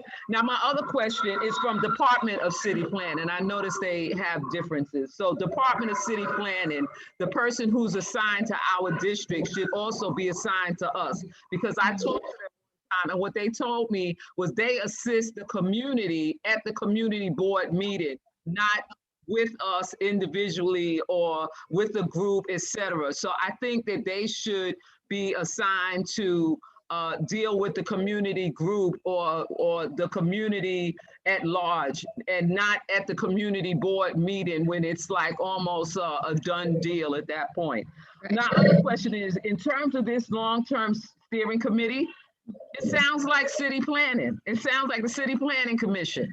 Because I'm like, wait a minute, 4 from the mayor, 1 from each borough president. I didn't even listen further on, but I'm like, that sounds like city commission. So I don't understand how that's going to be any different when it's the same exact, it sounds like the same makeup as what we have now. And so I agree with everybody else in terms of the power involved here. I don't know how, it's like one of those things in addiction. If you keep doing things the same way, why in the world would you expect some different results? So if you're doing something exactly like city planning, why would we expect some different results when it's the exact, this sounds like city planning commission to me. I don't know, is there something different about this? How does the community have more power? And this sounds like city planning commission. Yeah, understood. The CPC, actually, I don't have their appointment structure in front of me right now, but I do believe the mayoral appointments outweigh all the other appointments. So it might be that the mayor is 6 and then everybody else gets 1. Yeah, and also, I mean, there's a fundamental structural issue with the CPC in that the chair of the commission is also the Department of City Planning. I know. So it really, and this, by my own admission, does not tackle CPC reform. Okay. I'll really give it that is. Oh, you're muted. I'm sorry. No worries. I'll give you that does seem different, but it doesn't sound like it's so different from City Planning Commission that it's going to make a difference on the community level. But yeah, understood. And this is an area where, again, we would 100% welcome your input on the appointment structure to make sure that the balance is right. I mean, I think there's having each borough president have 1 appointee outweighing the mayoral ones altogether, and then in combination with the city council appointees is some level of structure that could produce better benefits. But I would welcome any thoughts and feedback on that appointment structure. Okay, and I guess the one other thing would be is that one of the things I notice about all of these ad hoc committees or committees they set up, if they don't have an expert, if the community doesn't have an expert, the easiest way to eliminate whatever the community says or come up with is just get an expert, and there goes whatever the community came up with. So I think that if there's any community input or community groups, the community needs to have an expert involved so that they can't just come up with the expert and eliminate whatever was said. Thank you. And well, we can put that as our comments in the rest so that we will be drafting next month. So thank you for your input, okay? And next, can we go to Jim? Thanks, Jackie. Hi, Annie. Thanks for coming and going into such detail about all this. So I have a question that I think maybe can't be answered, because I understand that the legislation is really creating a framework, right, and not necessarily dictating plan and policy as much as it's creating a process reform, right? And I think there's a sense that like community planning and robust community-based planning is the goal and is a admirable goal. And I would say we probably don't necessarily have this problem as much in our district, but a concern of mine is like a lot of times community boards don't necessarily, always reflect the demographics and certain constituencies in their neighborhood that maybe are like most in need. And I think generally speaking, what we've often seen in some community-based planning processes, not necessarily in this community, but in other ones, is certain constituencies that are powerful, that maybe like have a very outsized and like loud presence in their community, can kind of like dominate the process, but not necessarily reflect the economic need or interests of like the most vulnerable or needy in a community. And this often has like very significant implications for class and economic and racial equity or inequity. And I guess a concern for me is in kind of like robustly empowering community planning across the city, even with these like commitments to more metrics around racial equity and like displacement risk measurement, like what is the teeth here? And maybe this can't do it, but what is the teeth for undoing exclusionary planning, right? That is kind of like the hallmark of some communities' planning processes, right? That are like maybe advocating for particular interests at the expense of neighboring communities. I'm concerned that you could be empowering people to like further exacerbate some of that. So I'm just curious like what teeth there can be to ensure some of the equity goals that are being gestured to. Yeah, thank you for that question. I think there's a couple of ways, and you mentioned them, a couple of them already, but I think while the bill is process reform and we cannot guarantee nor support any particular like zoning outcomes of this thing. I don't think that would be appropriate and nobody really wants us to in the first place. But what we can do is set guardrails for conversations to be had in a way that empowers communities to help decide sort of where and how growth should be distributed throughout their neighborhood, if that's what is appropriate for that district, determined by these access to opportunity and displacement risks assessment. But more importantly, in this framework of addressing citywide needs. So I think what's missing from a lot of individual ULURP battles or conversations is a conversation on citywide needs. I think it is mostly focused on the district and can cater to particular interests who can show up to more meetings and be the loudest voice or have political influence. And what this does is really create a framework that for the first time would require us to have a citywide conversation, and a lot of that is happening through this steering committee, which is why I think like this input on who is represented in that steering committee is really important, because that's really where we're going to be tackling a lot of the tough issues about homelessness and sort of deeply affordable housing, supportive housing, but also the infrastructure needed to support that kind of the development in neighborhoods that's so desperately needed, whether that's school seats or supportive services or social services or what have you. And so, by simultaneously, having these conversations of community needs within a context of citywide needs, like that's the whole point of comprehensive planning, is to really tackle these issues in a way that doesn't just sort of cede to not in my backyard concerns, because we're all working together to achieve citywide goals. And I think the council adoption process is also really explicitly designed for that process. We made sure that all of the analysis is happening and the input from community boards is coming in at the community district level. And then council members who represent overlapping but different districts will have to work together to actually meet those needs in a way that they've never really brokered decisions before. Land use decisions are basically just handled one council member at a time. And what this will force is, sometimes a difficult but a really important conversation about what we all need to do in order to survive the next few decades, right? And like that's where that conversation can be had in a new and useful way. I do think this displacement risk index and access to opportunity index that we're building into the requirements of these land use frameworks is going to be a really important tool. It's what Seattle has used. I would again take your input on sort of making sure that those are defined in a way that will help really address these critical concerns and the vulnerable populations that need the most support.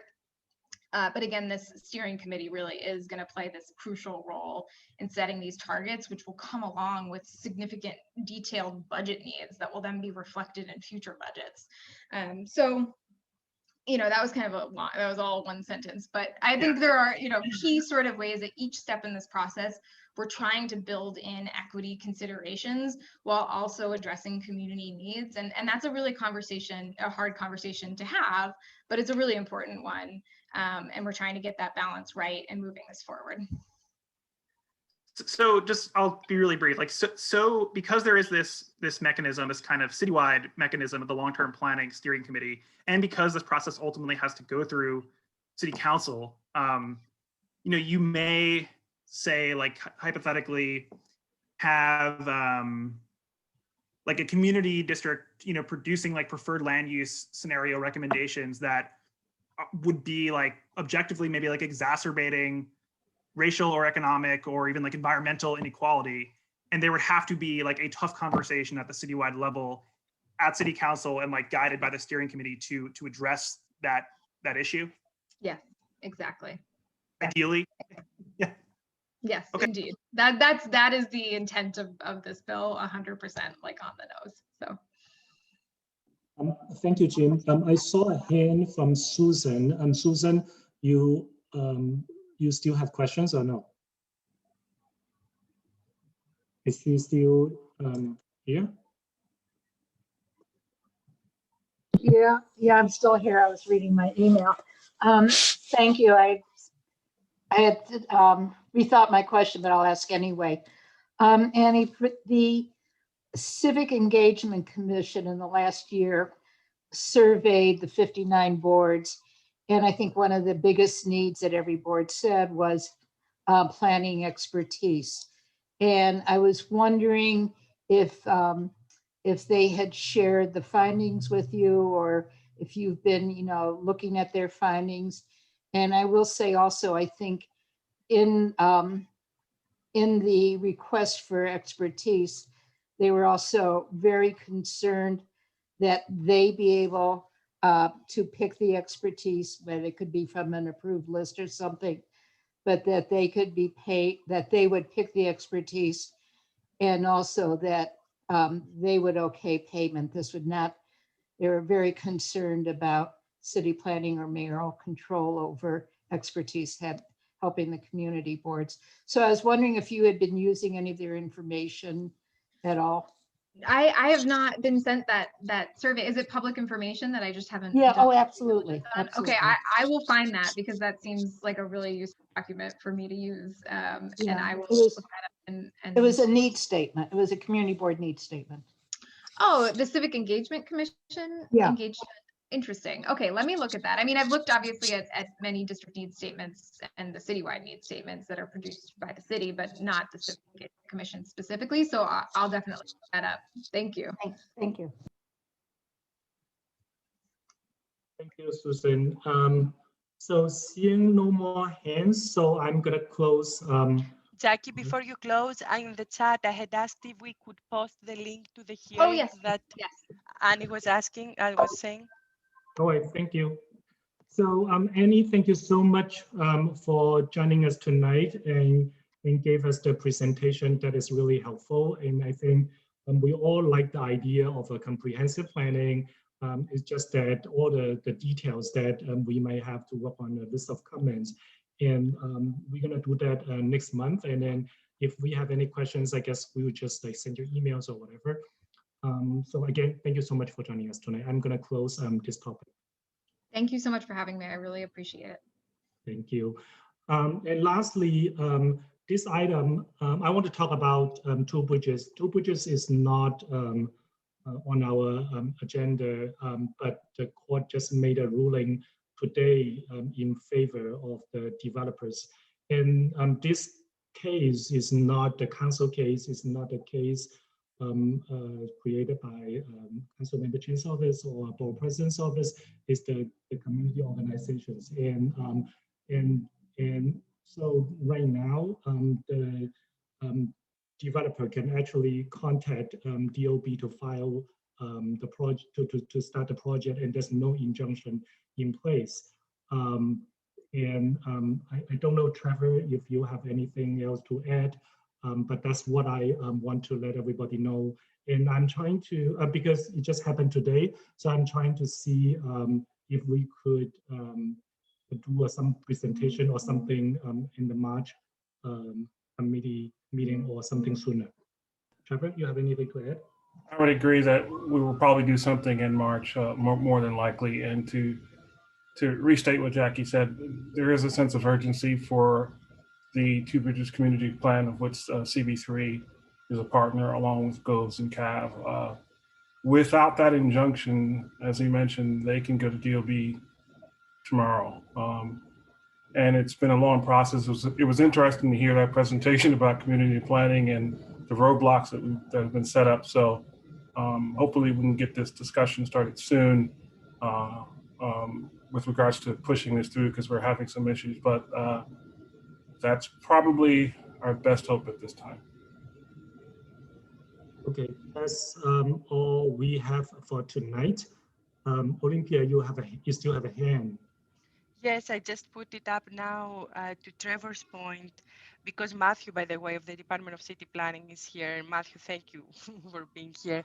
I mean, the question is, yes, and you know, when we talk about the Department of City Planning, we don't mean you, but all the roadblocks that the agency you work for brings to us. So, but Trevor, if I understand correctly, they can go to the DOB, but if by any miracle the Department of City Planning moves on with the CB3 and TAF-LES goals, etc. Proposal, we are still on time to stop. Yes, I won't say on time, but I will say that the planning for this moment it's not recent. We've been thinking about this for over 5 years in terms of what would happen with the court case and what would happen with planning. So there is the possibility of us pushing this through and getting making this on time. But to avoid a discussion, we should probably talk about it next month. I just wanted to give an update on that process or where we are and discuss it at next month's land use meeting. Yeah, and Lisa, your hand, I guess it's about Two Bridges, right? Do you want to go into the detailed discussion, or you just have a quick question? No, it's not about Two Bridges. It's about how we follow up on this in preparation on the comprehensive plan for next month. So what I want to do is that I want to give some time for committee members to think about all the points. I think, I don't know if I'm getting this correctly. I think in general, I think we all like the plan. I mean, the idea of doing that. And I think we all have our different comments and thoughts. However, I don't see any thoughts are conflicting. So what we can do is that if you have any points you want to make, you could draft that to me and then send it to me. And then I will put together a list and I'll distribute it at the next month's meeting so we can go through them like one after one. Susan, you Perfect. That's what I was thinking would be helpful, because I haven't many other comments that I didn't make. Yeah, maybe. Yeah, I agree with you. Susan? I just wanted to mention that all the the Manhattan community boards are very concerned about their response and kind of communicating with each other. And there seems to be not a rush to comment, like maybe waiting a month or two and kind of exchanging comments and thoughts. So I just wanted to let you know that was happening. I've been forwarding to Jackie just some of the other discussions from other boards. Speaking of other boards, Susan, I read an article a couple of days ago. I don't recall which community board was that, but 34 out of 35 community board members disapproved that plan. I don't recall which board was that, but I would want to spend some time to look into the reason there's such a strong disagreement. Well, this is just the 12 boards who are just getting the presentations last month, this month, and next month. Okay. Yeah. So one of my concerns is because they're passing this as a legislation and they started the legislative process, and this city council and this speaker are term limited. So if whatever they're going to do, they have to do within the next 6 to 8 months, right? So this is realistically, if they are committed into passing that, that's the time frame that we have. And so they just announced that, and Annie, what's her name? She said that they're going to have a hearing next week. So I actually believe that given that we had a lot of comments here today that are valuable, maybe a testimony should go on the record of all the concerns that we raised before we do an in-depth resolution next month. Well, the testimony would still have to be voted on and generally comes from the resolution, but she has actually committed to taking our comments after the hearing. Thank you. Any other questions? Okay, no, I'm gonna, I know Damaris, is Damaris still on? Yes, I'm here. Okay. I understand you're in a rush, you have some things. So, and we are closing the meeting tonight. I want to thank all of you for joining the CP3 Land Use meeting tonight and helping me to keep the time. And thank you so much for that. I'm just gonna close the meeting right now. Thank you so much, guys. Jackie. Oh, I'm sorry. Yes, you know, I just so want to finish it. Michael, can you do the roll calling, please? Sure. Jackie? Yes. Linda? Linda is muted. Yes. Thank you, Linda. Michael, yes. Dominic? Dominic still on? Dominic, you're muted. Sorry, I had a hard time. Yes. It's okay. No problem. Jonathan? I think he was absent. Herman? Yes. Thank you. Trevor? Yes. Thank you. Lisa? Here. Thanks. Olympia? Present. Thank you. Damaris? Yes. Thanks. Troy? Troy still on? He's still on. Troy, you're muted.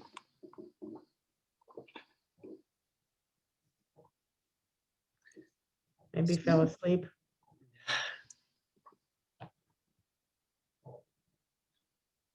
Yeah, he's there.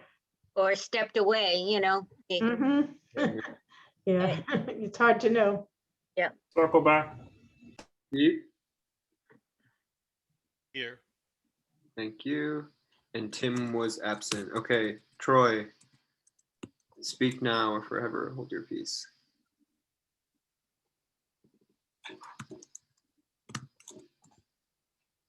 Jackie, should we just mark him as present because he's still logged in? No. Need the.